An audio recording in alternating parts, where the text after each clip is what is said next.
Our house in Bonanza was one of the best spots on the property.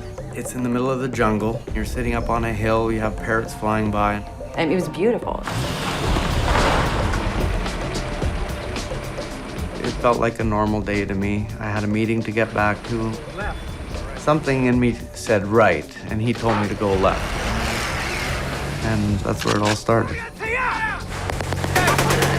We received the request for a $2 million ransom. I mean, the gun was cocked at my head. I thought it was over.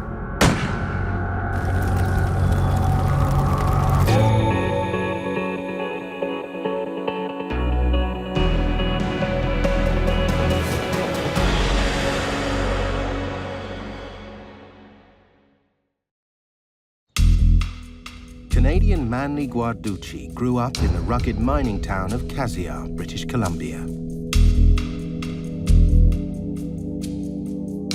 As a young man, he soon caught the bug. Miners make good money, and it was very adventurous and a lot of risk.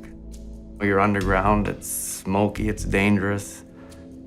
I don't know, it's the adrenaline, it's the kick of doing it.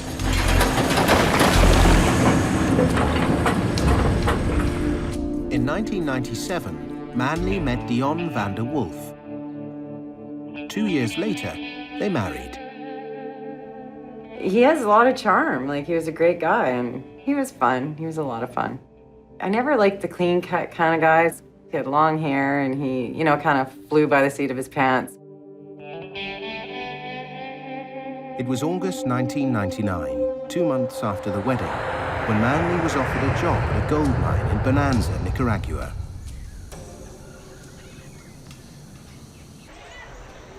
Despite years of civil war in the 1980s between the left-wing Sandinista government and the American-backed Contras, the Central American nation was now relatively stable.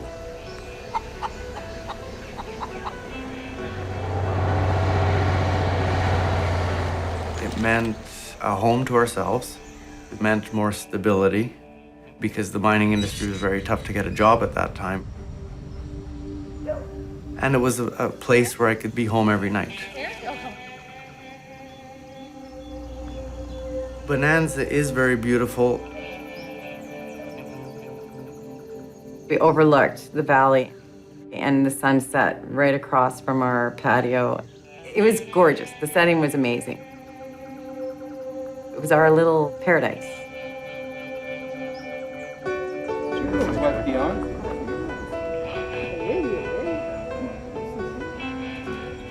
Manly's boss was mining veteran and fellow Canadian Tom McGrail, an old friend from back home.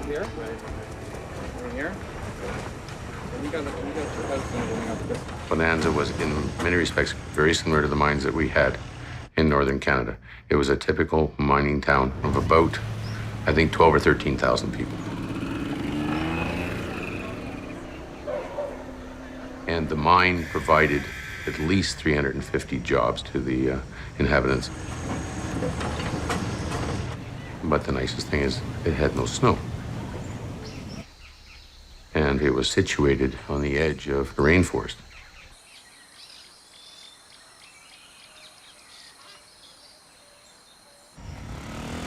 My day would start out going to the office for a couple hours, meeting with the shift crews, reviewing what they did, setting them off to work. And then once every 2 days, I would be responsible for taking a tour and visiting all the work sites, which meant traveling around the mountain and walking 3 to 5 kilometers underground, looking at all the installations.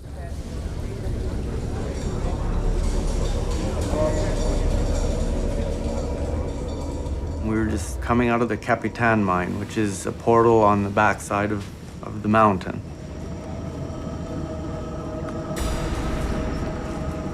And we were to report back to the office for a meeting in that afternoon. So we just threw the belts and the hard hats in the back, jump in the pickup, and we started our drive that would probably take about 15, 20 minutes to get back to the mine. Catching a ride with Manly back to headquarters was colleague Gideon Coleman. I was fairly new, and I asked him what was the quickest way to get back, because we had to get to the meeting. Which way do you need? We go right or we go left?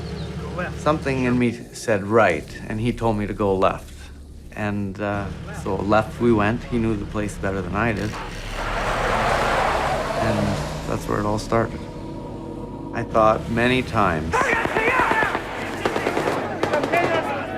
what would have happened if I turned right, and how much easier it would have been.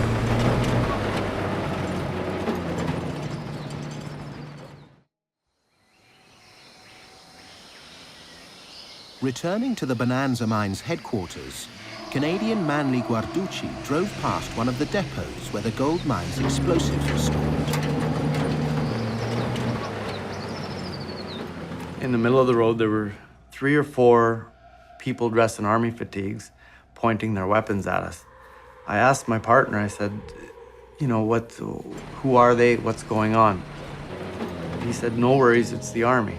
And to me, that made sense because the army protected the explosive magazine, which was right there. We only made it about 50 yards. And then in the rearview mirror, we could see that another vehicle blocked the road behind us.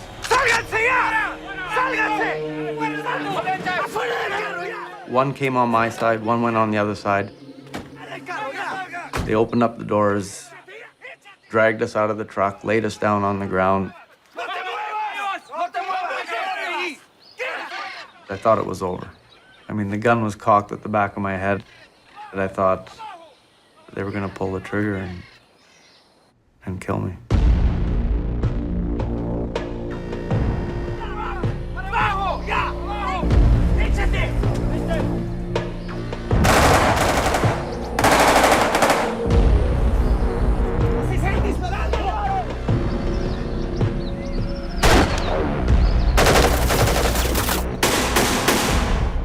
Bullets flying over our heads, and I really didn't know what was going on.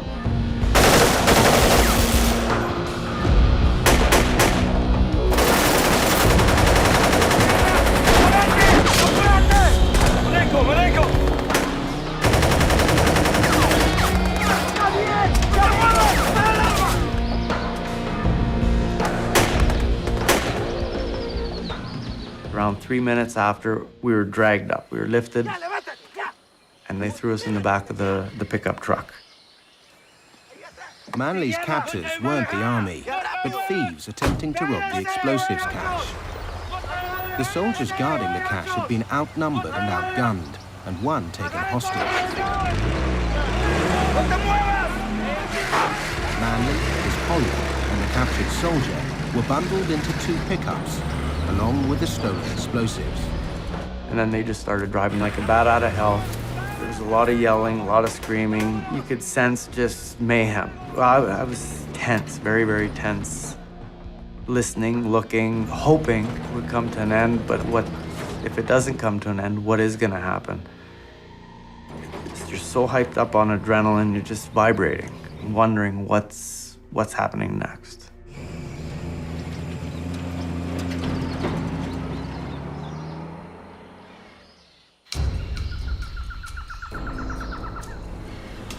We drove as far as the pickups could go on that road. And that's when we got out, and they told us to stand up. They tied our hands behind our back and gagged us. They started taking everything out of the trucks, ransacking the trucks to get what they could that was of any use.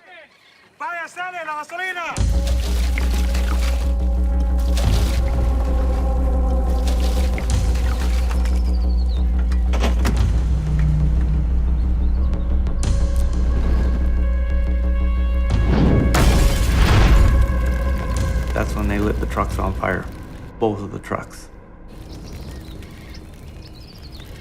And that's when I realized that it wasn't good.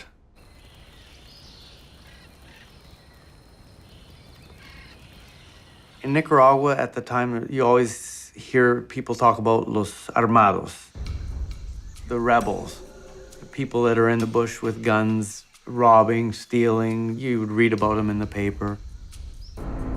These former Sandinista soldiers were now outlaws, little more than gangsters making a living through robbery and extortion.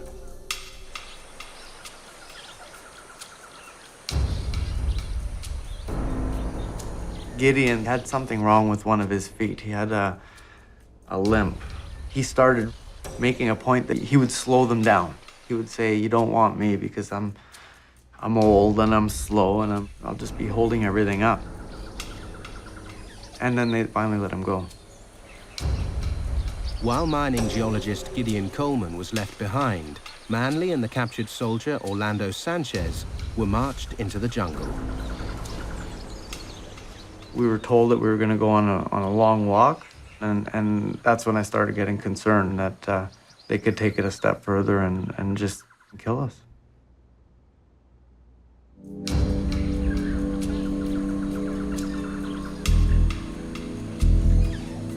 It just finished raining. It rains every day at that time of the year there, so it was very difficult to walk, especially with your hands tied behind your back.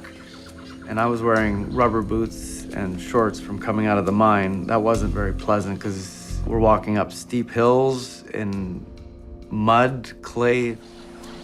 So with every minute that passed, I started getting a little more scared, wondering what's gonna happen now.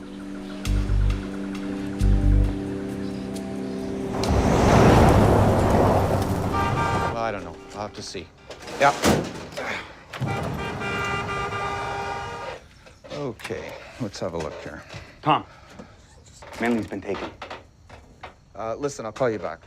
My operations and administration manager informed me that he'd been taken, that we had lost 2 trucks, and that they had also taken a soldier at that time. And although we knew of the presence of the armed groups, we had never had an incident between any of the mine employees and these groups. Initially, we had no idea what had provoked this kidnapping of Manley, nor did we actually know who was responsible for it. And so we called the police and told them what had gone on. It was a great day, beautiful sunny day, and I was cooking because I knew Manley was on his way home.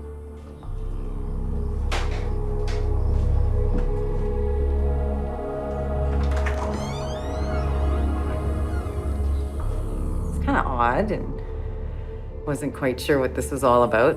And one of the guys, Jack, just said, "Well, there's no easy way to say this." Your husband's been kidnapped. And it was, it took a while. It took a while to sink in. And I couldn't wrap my head around it. And they're staring at me, and I'm like, okay, this is not a joke. What's going on? How do you know? Like, are you sure? How can that happen? I remember Lois saying to me, she said, I think we should go down to the office and you should phone Manley's family and your family and let them know what's going on. I didn't know who to get mad at. I barely knew Tom. I just started pounding him on the chest and going, how could this happen? How could this happen? It's gonna be all right. We're gonna do everything we can. Dion certainly was scared at that point. She was extremely concerned. She was more than upset, that I had put her in that position. I've called the police, I've called the government. And so my job was to get him back. He tried to talk to me and calm me down and say, it's okay. We're going to do what we can. We'll figure this out. We're so drenched from all the rain. I was exhausted, mentally and physically. I just wore out. They never did untie us. They never did take the gags off. And they just put a bunch of leaves down on the ground. And that's where we slept. No roof over us, nothing. And it rained. To be honest, I didn't sleep at all. It was cold, shivering, wet. And when you're going through something like that, you're not about to close your eyes and have a nice nap.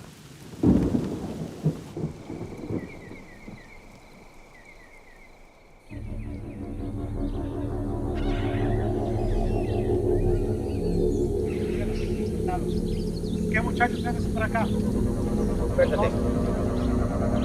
Levántate.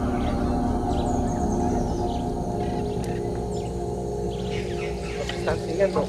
Ya. The first daybreak, when the sun came up, it meant hope for me. The night was over. People started moving. You know, it just meant action, and I thought I was going back. I felt it, I hoped it, and that's what I wanted at that time.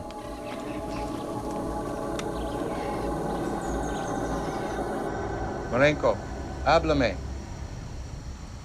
Marenko, this is Tom McGrail from the mine. At the time that Manley was taken, they also took 2 radios with them. Marenko, háblame. Marenko, this is Tom McGrail from the mine. So we made efforts to communicate with them at that point successfully. Tinieblas, venite aquí. Marenko, talk to me. Este es Marenko. Listen, we know you have... It became very obvious very quickly, though, that Jose Luis Marenko, in fact, was the leader of this group. Like everyone in Bonanza, Tom was aware of Marenko's reputation as Sandinista freedom fighter turned jungle-dwelling bandit. When he went in the bush, he degenerated into something extremely savage, and some of the actions of both he and his group were very savage. He made an example of a family that didn't help them, and he cut all their heads off, put them on poles on the side of the road just to make an example of this family. What kind of person does that? Not a very stable one. It was hard knowing that this guy has my husband.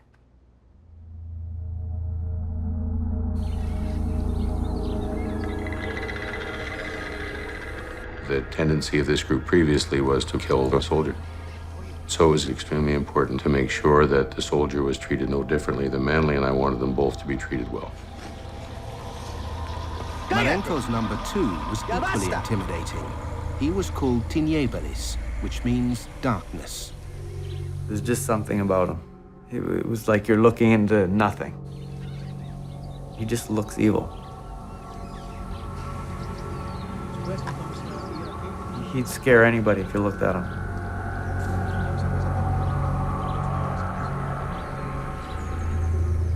They had a quick meeting and they told me that they had talked by radio to the mine. And that gave me more hope. I felt, well, if there's communication, then they're gonna resolve this and I'll be going home. But this was far from the case. In fact, the Nicaraguan government had by now called in the army to help track down Marenko and rescue Manley.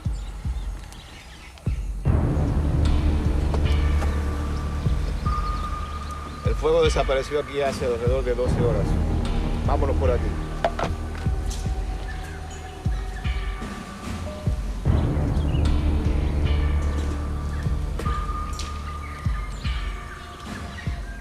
The most important thing was to make sure that there was never a confrontation between Marenko's group and the army or the police. In the event that a confrontation were to have occurred, of course, then you would have had some kind of a firefight. But, you know, AK-47s going off in the jungle, a lot of things can happen. It would have placed everybody at risk. Ever since day one, it was always known that the army was gonna be after us. I mean, that's something that they would say. If the army finds us, then we're gonna put you in the middle and we're gonna use you as protection.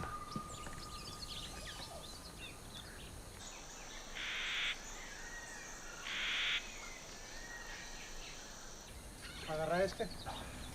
Tú, venite para acá. Agárrame el otro. Agárrame el otro. After 2 days, they untied our arms. They took the gags off and they put pack sacks on the soldier and I. Very heavy pack sacks. I was treated like a mule, being asked to walk fast and hard. But no, it's still feeling hope. I just wanted to get out of it.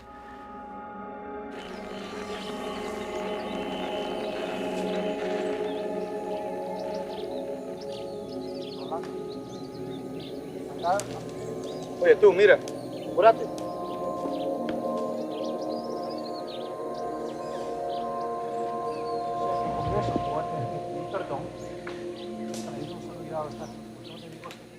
Marenko told me now that he had me, he needed to get something out of it.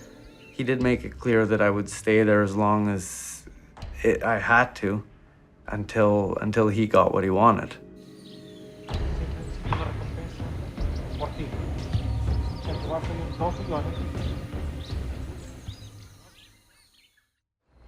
Quiero ver las manos. Arriba. Los quiero ver. Quiero ver las manos arriba. Arriba.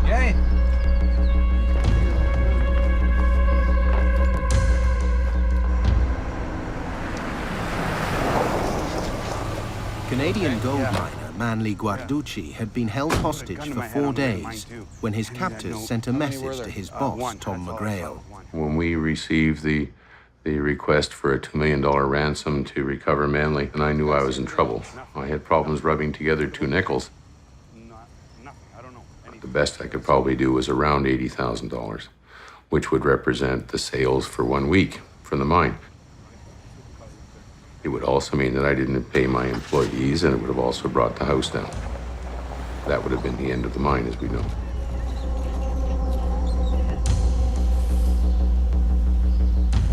With no means to pay the ransom, Tom McGrail was locked in a deadly game of poker with the rebel leader.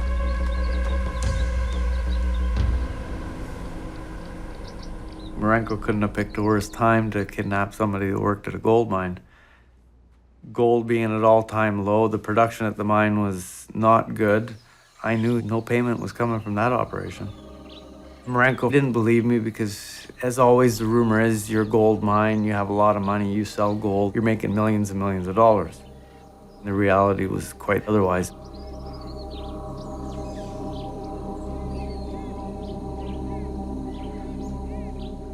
In the event that the mine were to be shut down, the vast majority of the household leaders in Bonanza, they would have lost their source of income. And they would have also lost their potable water system because we would have disconnected the pumps and sold those. And most importantly, they would have also lost their electricity because the intent was to shut down the hydro plants and move them out as well. We made the information available to anybody who would want to listen. Had the community been affected by the shutdown of the mine, and had we made it known that it was due to Marenko's actions, then certainly the community would have risen against Marenko rather quickly. For both Tom McGrail and Jose Marenko, the stakes were extraordinarily high. If Marenko overplayed his hand and the mine was forced to close, his self-proclaimed role as heroic rebel leader would be in tatters. If Tom misplayed his hand, Manly and Orlando the soldier would likely end up dead.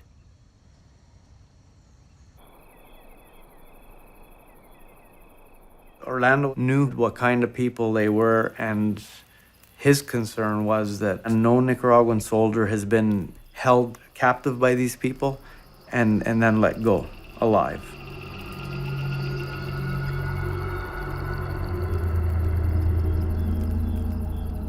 And yes, Orlando, as I, was very, very worried and scared. The thing that bothered me the most when I thought about Dion was that we just moved to Nicaragua. We have just been married. I was worried about what she thought was happening to me. Is today the day? Is this going to be over today? And then night would come and you go, okay, maybe tomorrow. You're trying to be strong. You're trying to, everybody's like, it's okay, keep your chin up, be tough. We'll get through this. And you're doing your best. You're trying not to, lose it every 20 minutes of the day. You got to be strong. You got to think positive.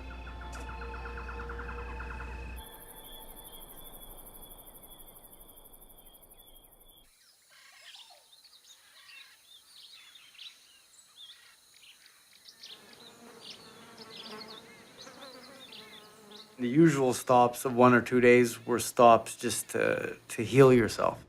You know, get some rest, build up your strength again.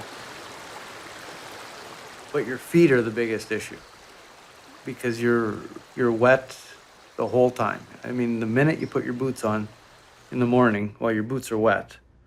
But from the time you put them on all day, your feet stay wet. Keep your feet in water for about 8 hours and then rub them with a cheese grater. You know, you got pieces of skin coming off all over the place.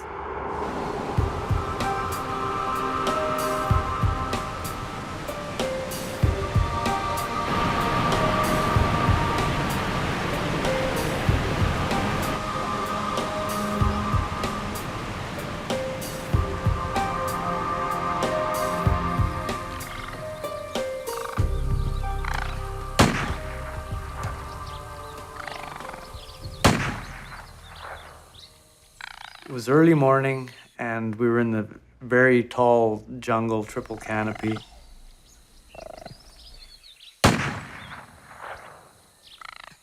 And these raccoons were in the high trees, and Marenko was just taking shots at us, and he must have blasted about 10, 15 shots between him and a couple other guys trying to hit this family of raccoons, and they couldn't hit it. I just looked at Marenko. I said, well, give me the, you know, let me take a turn. He thought I was nuts. He said, you know how to use a gun? I said, yeah, I hunted since I was a kid. And he says, well, I can't give you a gun. You know, you might hurt one of us.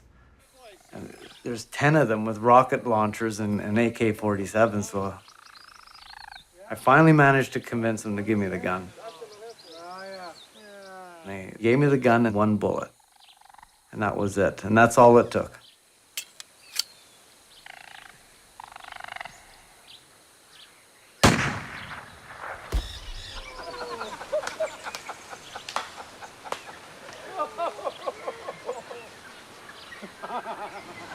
One shot, and we had about a 25 or 30 pound raccoon fall out of the tree, and that's what we barbecued that night.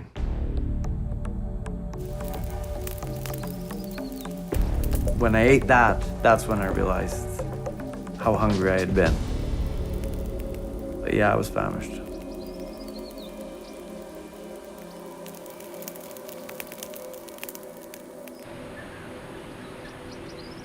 The stolen radio was now out of power, but despite being hidden deep in the jungle, messengers continued to travel back and forth between Bonanza and the rebels.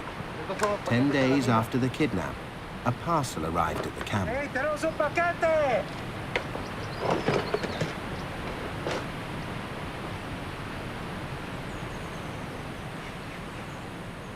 It was a care package.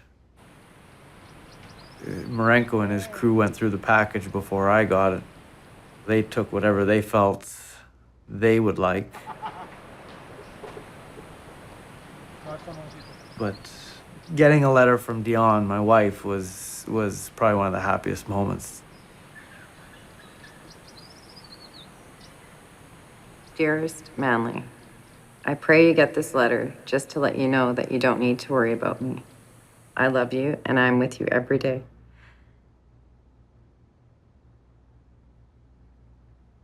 Don't give up.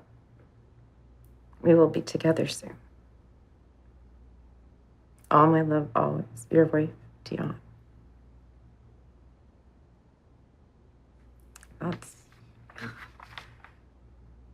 It meant the world to me, knowing that I wasn't alone in this situation, because I needed to hear that everything was going to be okay.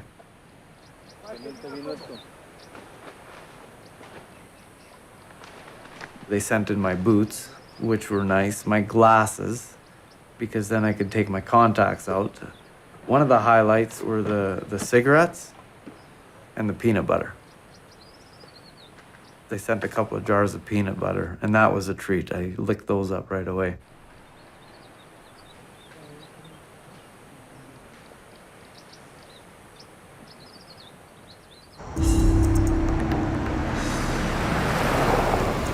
Got another note from Marenko. Marenko rejected Tom McGrail's meager counteroffer of $80,000. Nonetheless, the rebel leader now halved his demand to $1 million.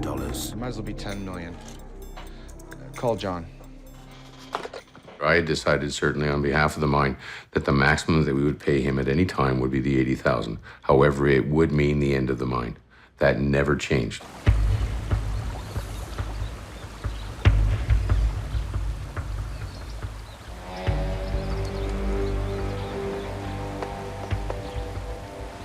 Generally, we would walk till almost darkness. We would stop just in time to light a fire and heat something up and cook something.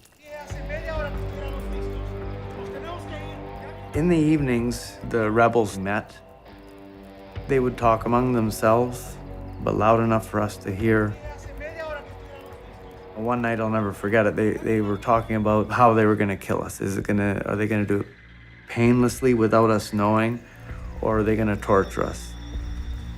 For the soldier Orlando, the situation was especially dangerous.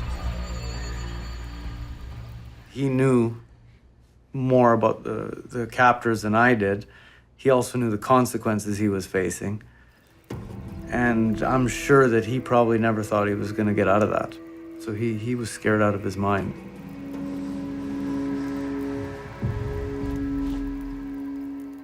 I myself, the same thing. I was starting to get very anxious. I wanted to get out. I wanted to do something.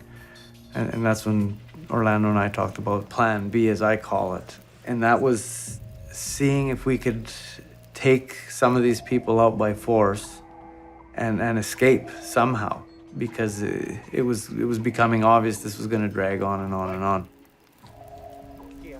You're so desperate, you'll do anything that it takes to get out. And if it meant killing somebody, it's the right thing to do. It's the logical thing to do.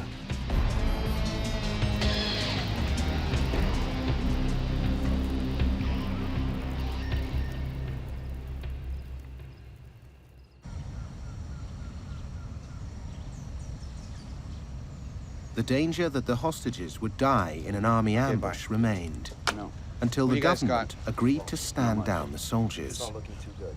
How did that go?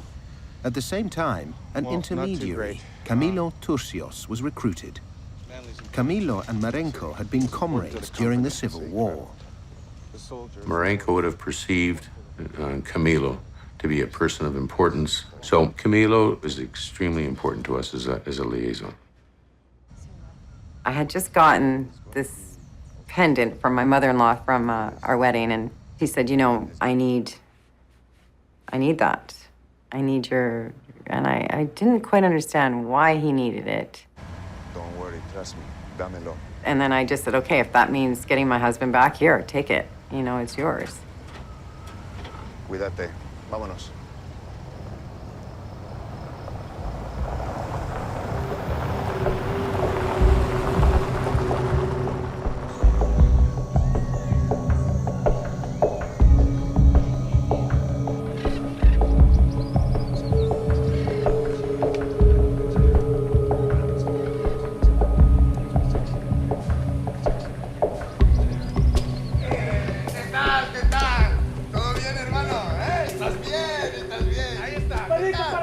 After several days' trek through the jungle, Camilo reached the rebel camp. The first time I met the messenger, Camilo, I wasn't forewarned that he was coming or not. He just showed up and sat down beside me and started telling me who he was and that he was there to help. He made me feel real safe. He gave me a lot of hope. I looked at him as my savior. He was the one that was going to get me out. But he said, anything that we do is going to take time. The next day, Camilo left camp for Bonanza, taking with him a letter from Manly to Dion. Dear Dion, every time I look at your pendant, I see your eyes, and I now realize that we have to live every day at the fullest possible. I send you a kiss every day at 6 p.m. and at 5 a.m., and I hope you will receive them. I do not want you to worry. Be strong, and hopefully I'll be out of here soon. With all my love forever, your husband, Emily. You can't not think about him. We're in a house and we just moved in. You have no friends, you have no family. You're doing your best. It was hard. It was really hard to be in this house without him.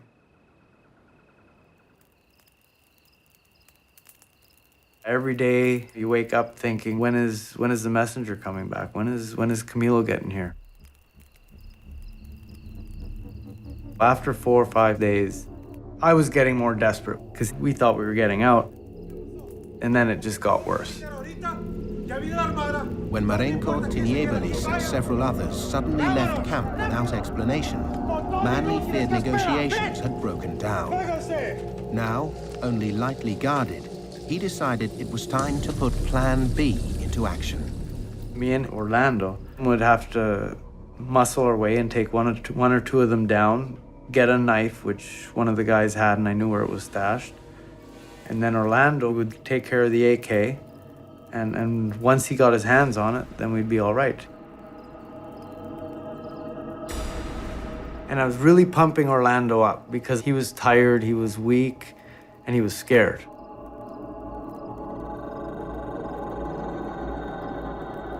Okay, Orlando, we gotta do this. He was there. He said he was gonna do it.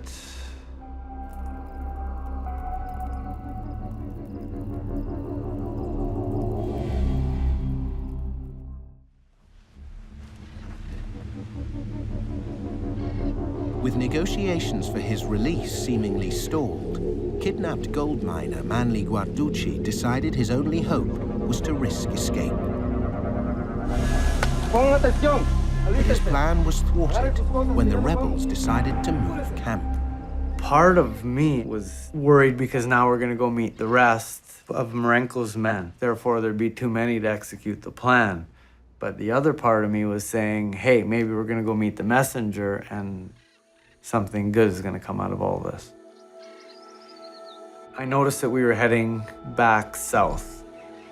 We were gonna go meet the other part of the group with Camilo. That means we were heading closer to civilization. We walked quite a ways. We walked up and over a couple of mountain ranges to get there.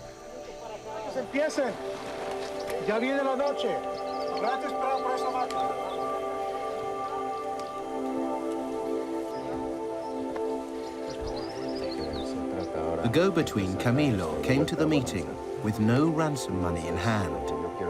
Only an ultimatum to Marenco from Tom McGrail. Take $80,000, watch the mine close down and the community be impoverished. Or release the hostages and save what's left of your reputation. It was about noon when they came to get me to meet Marenco and the messenger. I was a little worried. I wanted to bring Orlando, and they said, no, you can't bring Orlando.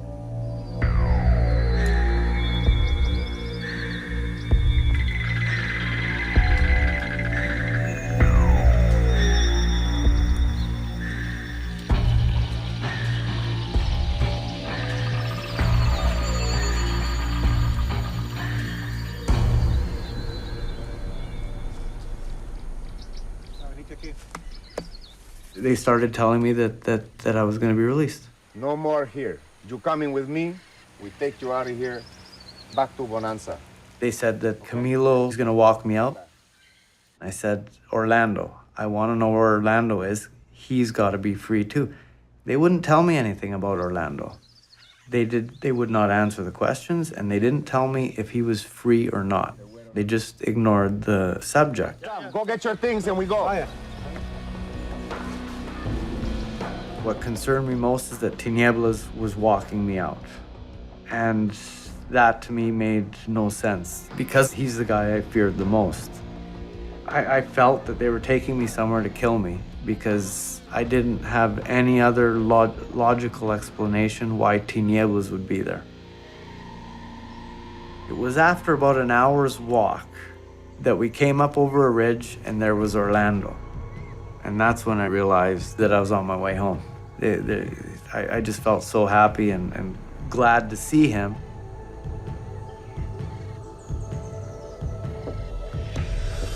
It was 3 days walking to get out, but I didn't care. I mean, I did not care. I knew we were heading south.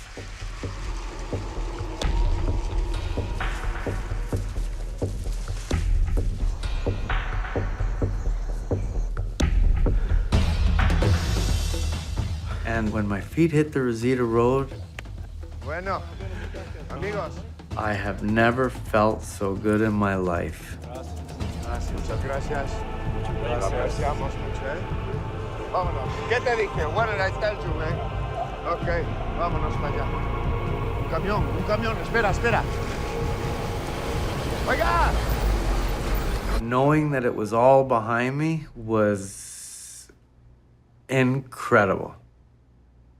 I mean, the sense of freedom was unreal. It didn't matter. I couldn't. My feet were sore.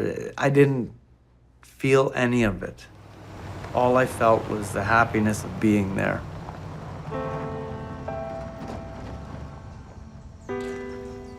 Tom is the first person I seen. I just gave him a big hug. Yeah, he could have been my father, and I knew he had a large part to do in getting me out. Hey, look at me. It was a tremendous relief. Not because I had ever felt that I was not going to get him back. I just wanted to make sure I got him back in relatively good health, and that's how he came out. That's okay. Thanks so much. Good to see you. And there's all these people in the office. And I remember looking for him. I'm like, you know, come on. Like, and I walked right by him. I didn't even see him. And they're going, he's right there. He's right there. And I didn't recognize he was so skinny. Dion came in the office and to just give her a big hug. She came running to me. It was the best moment ever. It's over. It's over.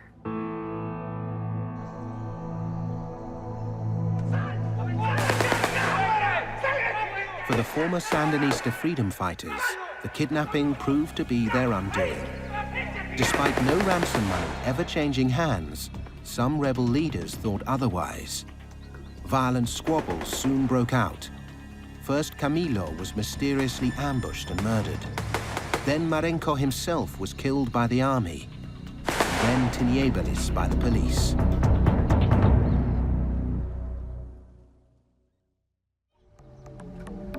In 2002, Manley and Dion returned to British Columbia.